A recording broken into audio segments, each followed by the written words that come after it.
जिसकी लाठी उसकी भैंस। तो कहानी कुछ यूं है कि एक ब्राह्मण को कहीं से यजमानी में एक भैंस मिली। उसे लेकर वह घर की ओर रवाना हुआ। सुनसान रास्ते में वह पैदल ही चला जा रहा था। बीच रास्ते में उसे एक चोर मिला। उसके हाथ में मोटा डंडा था और शरीर से भी अच्छा खासा तगड़ा था। उसने ब्राह्मण को देखते ही कहा, क्यों ब्राह्मण देवता, खूब दक्षिणा मिली लगती है, पर ये भैंस तो मेरे साथ जाएगी। ब्राह्मण ने झट से कहा, क्यों भाई? चोर बोला, क्यों क्या, जो कह दिया सो करो।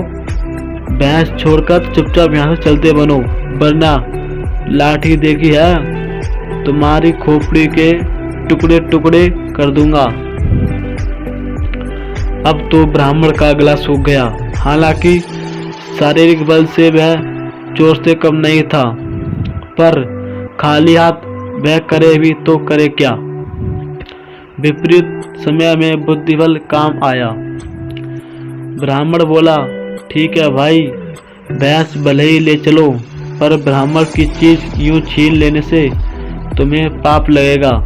बदले में कुछ देकर भैंस लेते तो पाप से बच जाते। चोर बोला, यहाँ मेरे पास देने को धरा क्या है?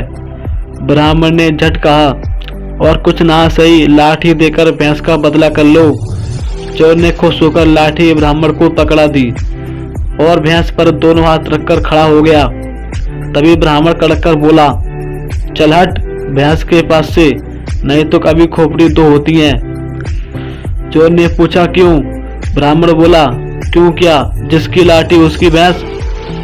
चोर को अपनी बेवकूफी समझ आ गई और उसने वहां से भागने में ही भलाई समझी। किसी ने सच कहा है कि जिसमें अकल है उसमें ताकत है। तो अब समझे, यह कहावत यहीं से शुरू हुई थी कि जिसकी लाठी उसी की भैंस।